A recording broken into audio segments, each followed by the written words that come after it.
Hello and welcome back, and that is right. In today's video we are looking at the WD Red Pro 22 TB drive. Now for those of you that follow the channel, you'll know that not a long time ago I was looking at the 20 TB drive, and I started that video by answering the very crucial question: how many episodes of popular TV show Neighbours could you fit on one of those 20 TB drives? And I know I got a lot of messages from a lot of you. I understand, I can read between the lines. I know exactly what you want, and that is, how many episodes of EastEnders can we get on this drive? Let's hop on the laptop and have a look. Okay, so we're on the laptop screen, and as you can see, EastEnders there has had 6,549 episodes to date. You can stream them online. You can, who would do that? But still, we want to own them, don't we? So if we use the website circlehd.com, we can see that a 1080p file in FHD quality at 5 megabits per second is 20 megabytes there. So what we're going to do is go with that as our benchmark figure, and typically EastEnders is 30 minutes. So let's get our calculator up. So we're going to go for 20 megabytes and we're going to times that by 30 minutes. That means it's 600 meg an episode there. Let's make a note of that. So we want to times that now by 6,549 there. So that means 3.9 million megabytes. So what we want to do is divide that by 124. And there we go, we have got that figure there of 3,837 gigabytes there. So again, let's have a look at this. So that's 3.87 terabytes. So again, that's plenty of room. So why are we stopping there? You're right. Why don't we lump on Coronation Street there? So let's go back with our original figure. So we're going to go there, we're going to go with that 600 megs, and this time we're going to times that by 10,734 there. So again, tremendous. Once again, divide that by 1024. And again, now we're up to 6.2 terabytes there. So we'll get that put on there. So we're up to 10 terabytes. We've still got more than half the drive left. Let's chuck on some Blue Peter. So once again, we're going with that 600 megs for 30 minutes. And as we can see there, 5,173 episodes. Kudos to Blue Peter there. So again, going with our standard maths, 2, 4, and boom. That's only another 3 terabytes there. So what are we up to thus far? 13. Right, let's go even one step further. And this time, we're going to chuck in Emmerdale. We're going to bring out the big guns, aren't we? So again, let's go for it in our final stretch there. So again, 600 megs times, this time, 9,458 episodes there. So again, times 9,458. We're going to divide that by our 1024. And boom, we're up to 5.5. So again, we can chuck in our number and we've still got 4 terabytes there. So there you go. This single 22 TB hard drive can hold every episode of EastEnders, Coronation Street, Blue Peter and Emmerdale in HD ever made there. And the convenient thing is, you could take it, stick it in an envelope and send it to your nan, and then just tell her all her telly's on it, and then watch her slowly, perplexedly rotate it next to her TV.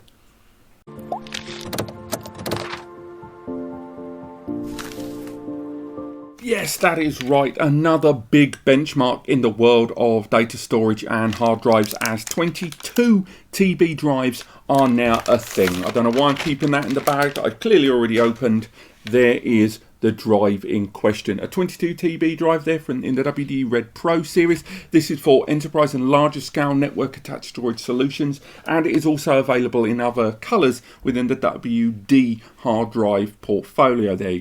I think you've got gold and purple currently, but it will extend into other ones as well. As mentioned earlier, this isn't the first time that I have talked about the WD Red Pro drive, and certainly in the last few months I've only just come off the back of talking about the 20 TB drive series from the brand.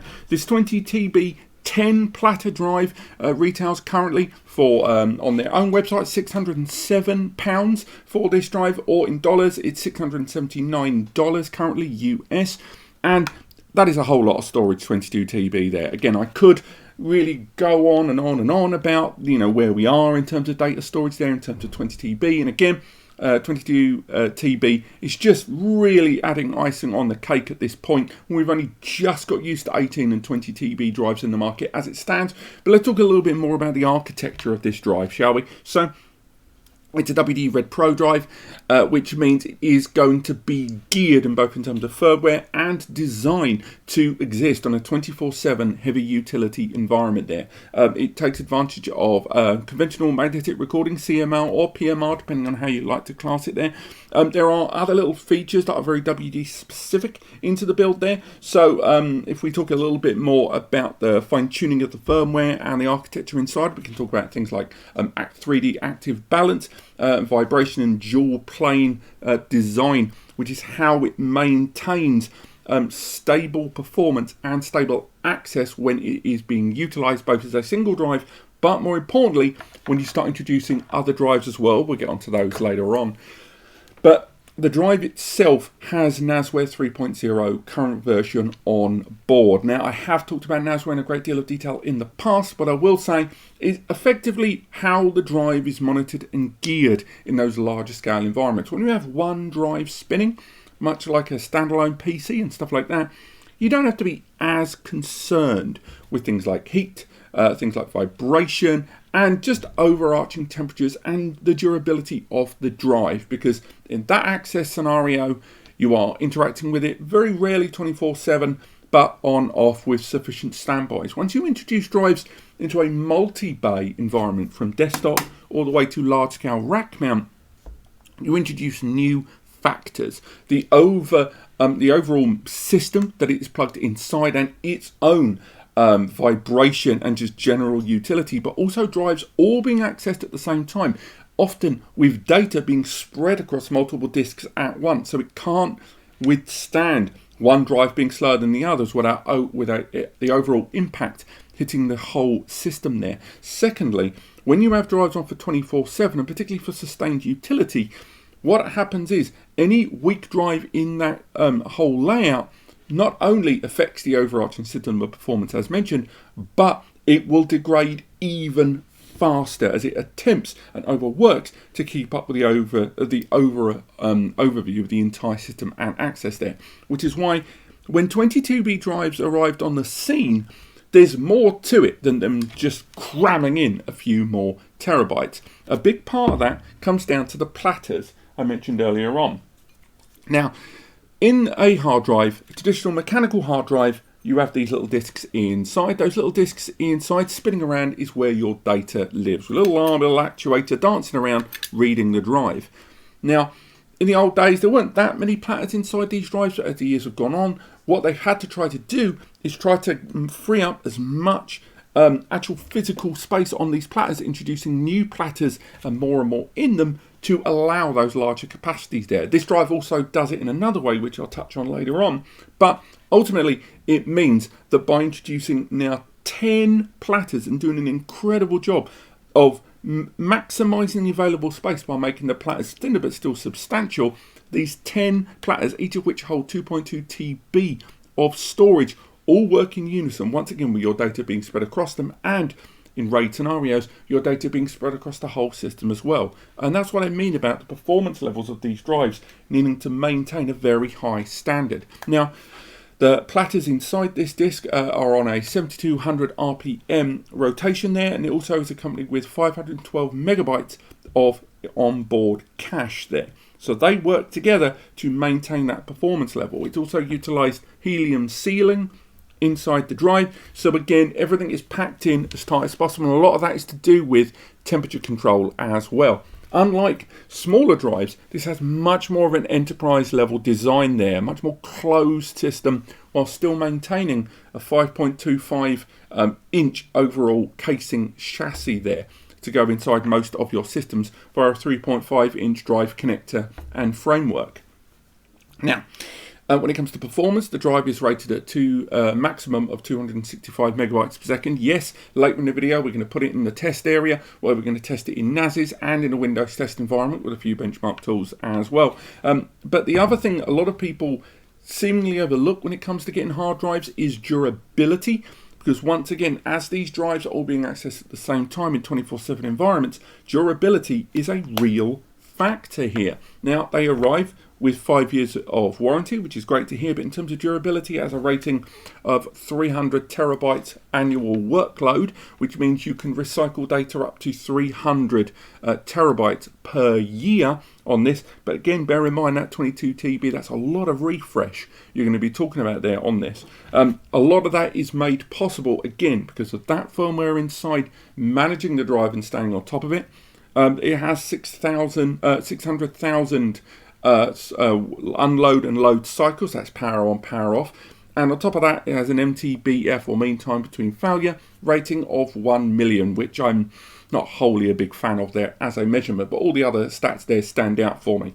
Now, the other thing this drive has on board that I've talked about in other videos is patented WD OptiNAND flash on board. Now, I've tried to talk about it in other videos. I might do a dedicated video on OptiNAND very, very soon. But OptiNAND is effectively a small area of SSD storage inside this chassis. It's just underneath inside there. You can't see it because of the PCB on board. But this SATA drive has a 64 gigabyte area of storage there on board. Now, that takes care of metadata and index data of the drive. Now, it's really, really important to understand how it is and what it is. Oh, sorry, how it benefits and what it is. So, in terms of that little area of flash, what it does is it moves over a lot of the more complicated and kind of running systems of the drive and its indexes and its metadata away from the slower platters, which may break up data that's on there or result in the platters being accessed for non kind of day-to-day essential usage, and moves it over to this flash. It not only frees up a little bit of space on the platters that can be used for that additional storage, but also massively improves access times onto the drives when you are accessing a larger number of platters and a larger physical area of storage as the data is spread across them. And it's one of the ways in which WD has been combating the question of performance and capacity while still remaining within the existing physical framework of traditional hard drives to this day. Like, most people, if you'd spoken about this 10 years ago, would have assumed that the day of hard drives still ruling the day would have been long gone. People just assumed when SSDs started arriving on the scene at, like, even when they started at 350 to 370 megabytes per second in the early days, even at that point, people had already started writing off hard drives. Fast forward to 2022, and this 22 TB hard drive with its 265 megabytes per second almost half saturates SATA. And although traditional SSDs over SATA now are hitting that 450, 500 megs performance level there, and even higher if you tweak them, you're still able to hit those larger performances of well in excess of 200 megabytes per second, but have a substantial lower price point per terabyte versus SSDs, even more than a decade or 15 years since SSDs started arriving more affordably in the consumer sector there. Now, hard drives, as long as they continue to evolve towards these larger capacities, and WD themselves talking about the road towards 30, 40 and 50 TB within the decade, it has to be highlighted that because of the way people consume data and the amount of data we are creating, all of us, every single day, that means that hard drives are always going to exist, because NAND flash that's used in SSDs in small or big forms, M2 NVMEs and more, it's just one, semiconductors and a lot of the components that are utilized in the production of NAND on those SSDs are still tremendously undersupplied, and the price point because of it, whether it's availability or things like the pandemic or climate change and stuff like that, result in the price of terabytes and gigabytes on SSDs. They just can't come down. They can't. They'll keep increasing the performance of SSDs, and it will maintain the price point every generation to stay the same. But with hard drives, once again, that price point has remained moderately level as well, at around $25 to $30 at least when it comes to NAS drives. But unlike SSDs, these can scale up in capacity substantially. Try and look up an SSD with 22 terabytes of storage. You are talking tens of thousands of pounds for any kind of real meaningful performance. That's why hard drives are always going to have a place. But that's enough talking about why this drive exists and what it's made up of. Let's run our test. What we're going to be doing in our testing, we're going to run it through a PC test machine later on. But the first thing I want to do is some noise testing.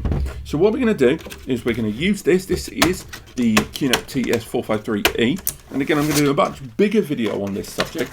But what we want to do is have a little look at the noise level of these drives. We're going to fully populate this 4TB system, this 4-bay system with 4 of these drives. Now, when we put 4 of these drives inside, I'm going to fast forward in a bit because I'm going to have to set up the RAID configuration.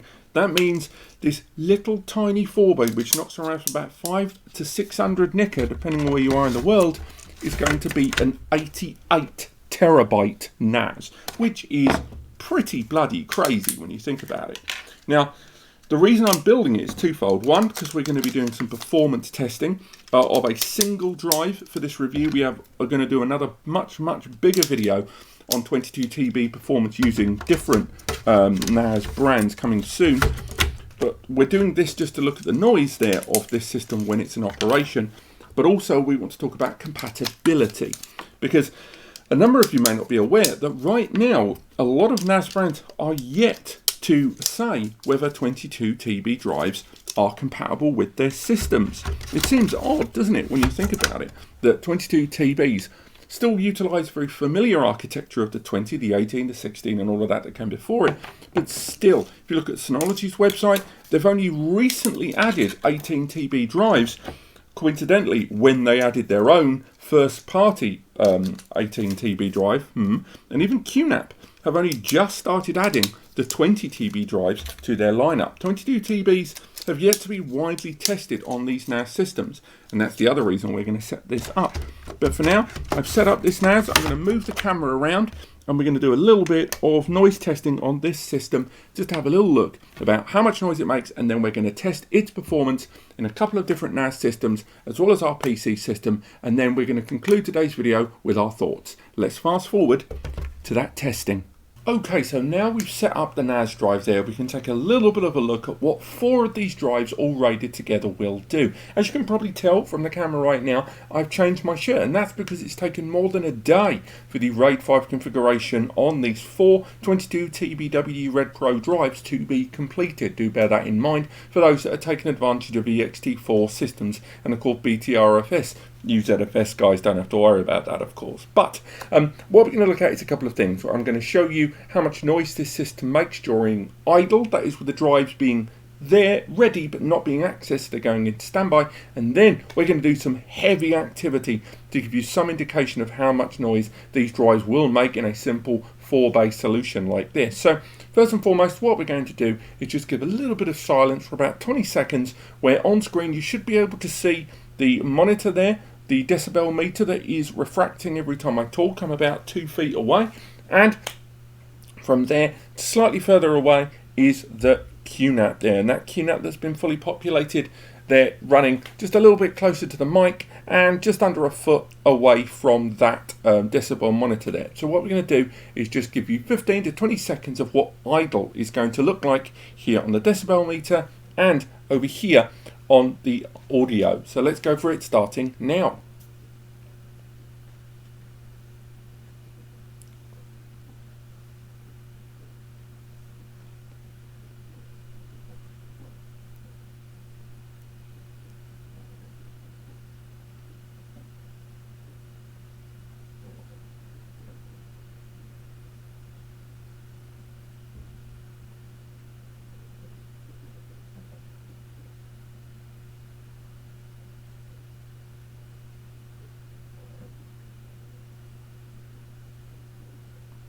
So as you saw there, the dB meter was hitting around the 34 to 36, and even then you could still hear the system. Now, just to put it into perspective, normally without that system on there, it would rate around 24 at the very most. And of course, even when I'm speaking, you can see the spikes appearing there.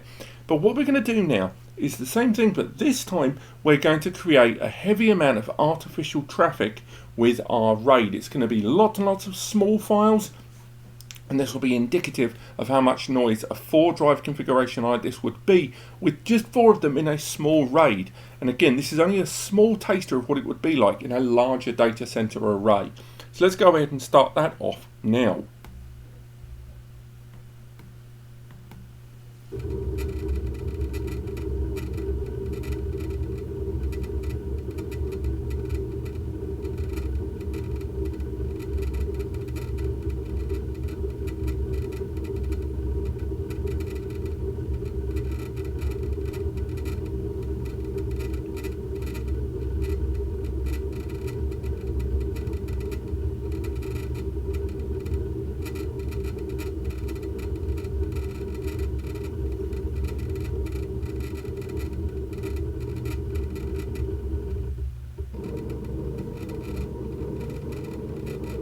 So as you can hear, that is quite tremendous, that amount of noise. You can certainly tell the difference between the read and the write action in terms of the noise they're making. But once again, just 4 of these in that plastic chassis with a metal enclosure in that system is still enough to indicate that there's a lot of noise being generated. Let's give it one last listen there as we're doing the write activity.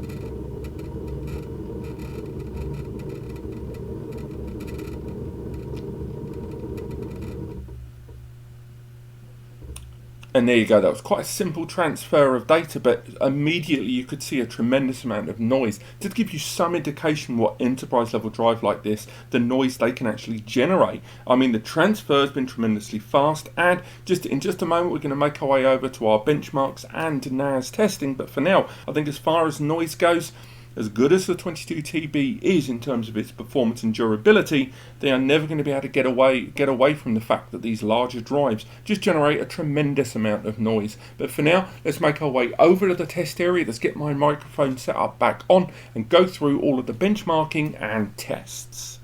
Right, so we've made our way over to the desktop of our test machine there. I've already kind of formatted the drive there, the 22TB. As you can see, there is our 22TB drive, and I don't know why I'm showing it to you there, because here we are inside the drive in question. I did like a quick formal test there for AJA, get rid of that. And what we're going to be doing now is performing a few different tests on this drive. Now, if you've watched this channel before, you'll know that I won't actually screen record them happening. The reason being that if I try to use on my capture recording software here, OBS, and I try to run a test, for example, let's open up AJA and try to perform a test on this drive. So this is a cache disabled run continuous test there, and it's going to be utilizing the WD Red there. It's a 1080p file. If I try to run the test, this happens. It freezes there, and it either freezes or we get low performance there on read and write because it's actually utilizing my primary drive there. So what I do is I exit the performance there, and what I'm going to do is run each of the individual tests and then bring you back in about an hour's time where we go through all of the results. But before you go, here are the tests that we're going to be running. We are going to be utilizing Crystal Disk there just to check the drive health. That we can do right there.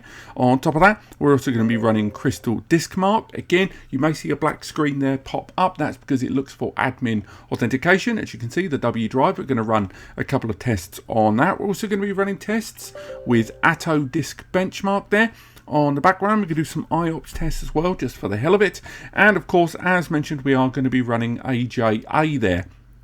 When we finished our PC benchmark testing, we will also be making our way into a QNAP and Synology NAS. Inside the QNAP, as you can see, I've loaded one of the drives there, and we're going to be running a benchmark on that, so we can go ahead and action that while I'm talking to you. So here we go, we'll go for that one there, we'll run a performance test, we'll go for the sequential performance there, and at the same time, we're also going to be running a test on a Synology here. This is the DS1522 Plus. Later on in another video, we are going to be doing a fully populated disk benchmark on here. So from there is our drive, and we're going to run a benchmark on that one. There's the 22TB, and again, going to run a quick test on that. And that will run a series of tests. One moment. Quite close to the microphone, sorry about that.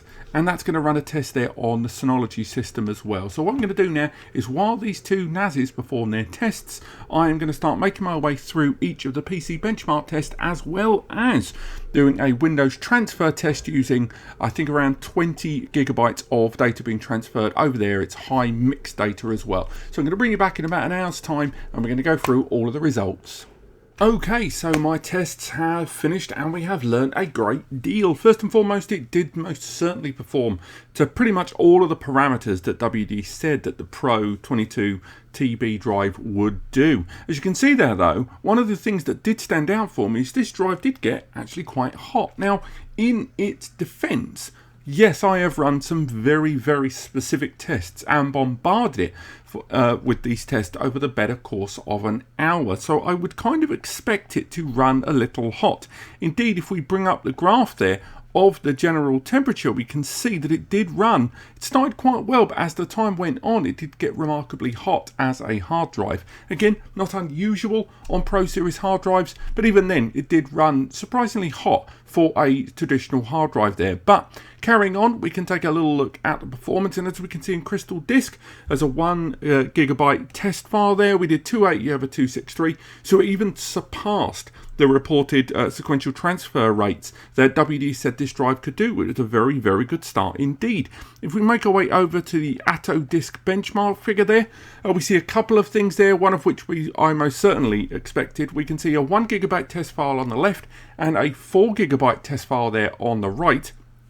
And you may notice the performance there, once again, almost the whole time lived at the 260 to 270 mark. So again, higher than the 265 that WD said this drive could do sequentially, both on a 1 gig and a 4 gig test file. But you may notice a dip in performance part of the way through. And that was because this drive got oversaturated, which again, when it comes to Atto tests like this, isn't a tremendous surprise when we were doing a lot of these tests. So we're not going to hold it to too much negativity about that drop, because that is kind of expected of a hard drive during tests of this caliber. And again, we could look at the IOPS there, but once again, these drives are pretty much at their peak when it comes to IOPS in a multi-drive RAID environment. We're not going to hold them to too high a count here on a single drive test setup there. Now, moving away from Atto, we can make our way now into AJA, and with AJA's tests, if we bring them up there, we can see that in both counts it did exceed the 265 reported speed again, and that was whether we were using a 5K red test file there or a 1080p, both at 1 gig, and both of them we saw a slight oversaturation of the cache there again as expected, but overall absolutely fine. Now, another test that we did, of course, was we were utilizing this drive with some Windows transfers. And although I couldn't run the test live in front of you, I can tell you right now that it took a little over 2 minutes 25 there to transfer 22.8 gigabytes of data onto this SATA drive. It was very quick. It was consistently high with a small dip there when it went down to, I think, a few thousand smaller files there. You can see it was comprised of quite a number of different files there, 2,282 files across 72 folders, but again, very respectable numbers there. There was a small dip in between when the system was requiring admin rights for something, but apart from that, absolutely fine. Now, if we make our way onto the NAS side of things, we can see that in the case of the QNAP, it benchmarked this drive at 267 megabytes per second there, a sequential transfer. So again, still exceeding that number. And at the same time, the IOPS there we can largely ignore. So again, it was compatible, it was visible, it worked. And of course, we can go to the Synology side of things where we can see a reported throughput of 261, but write performance, it dipped ever so slightly there. But overall, got to say, for me personally, great stats through and through. And again, this just thoroughly backs up exactly what WD have been saying about this drive. So we've done our noise tests, we've done our hardware overview, we've done our benchmarks. Why don't we make our way back into that studio area and summarize everything we've seen and our final verdict on this drive. So, what do I think? Well, let's face it, it's a 22 TB drive.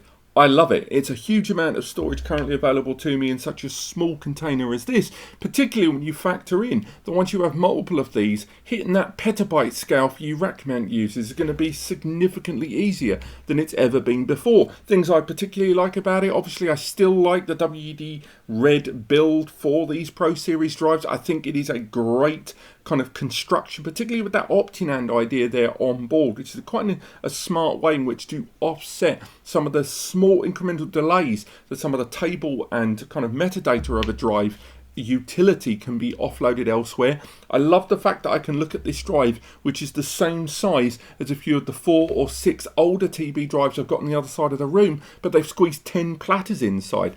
I like the fact that we're nearly half it. We've got to nearly the halfway point of saturating a SATA connection, and I love that having a 4-bay such as the QNAP or the Synology there, if you put 4 of these in, we're now at 88 terabytes of available capacity there between them. I also quite like that they are QNAP and Synology compatible, as we've seen from our testing. Now, what am I less keen on? Obviously, the price tag is going to put some people off. If you put that price tag in context, per terabyte, the price point is largely the same as most other Pro Series drives out there, but it's still a large price tag overall. Otherwise, other complaints about this drive are very much going to be based on per user. So for example, 22 TB of data in this small container here may be very good, but that's a lot of eggs in one basket, and I think most users have to accept that if you're buying one of these drives, it means you're going to need at least 2 of them. So 600 odd Nika becomes 1200, so you can have a bit of redundancy or a backup there. I wish there was a non-pro version of this. This idea that the larger capacities are only available in Pro Series, almost certainly because of the construction and no means to differentiate them between Pro and non-Pro, is a bit of a problem, and it would be remiss not to highlight the noise this drive can make when it's in operation. But all of those things aside, they are general complaints and niggles I think people will have about larger capacity, higher tier Pro drives, and nothing specific to this drive. And ultimately, once again, much like the 2018 TB before it, the WD Red Pro 22 TB gets a massive thumbs up from me, and I do recommend it. Now do stay tuned, we're going to do our usual should you buy 5 versus 5 with this drive, as well as some extensive testing, both on QNAP systems, taking advantage of their internal systems, and we're going to be filling the 1522 Plus with a 10 GBE connection there on the rear to do a 10 gigabit Ethernet test on this drive in more compact form. Hopefully we'll do exactly the same thing on the TS464 as well, so do stay tuned for that. But otherwise, thank you so much for watching. Hope you've enjoyed this. This should be a review on NAS Compares with way more information, images, tables and more over on the written review below. Use the free advice section over on NAS Compares in the free advice area, or Ask NAS Compares the forum, where there's a bunch of the community there answering your questions. And click like if you've enjoyed the video, of course, because it helps me out, and subscribe as we cover the subject of storage more and more in 2022 and 2023. Thank you so much for watching, and I'll see you next time.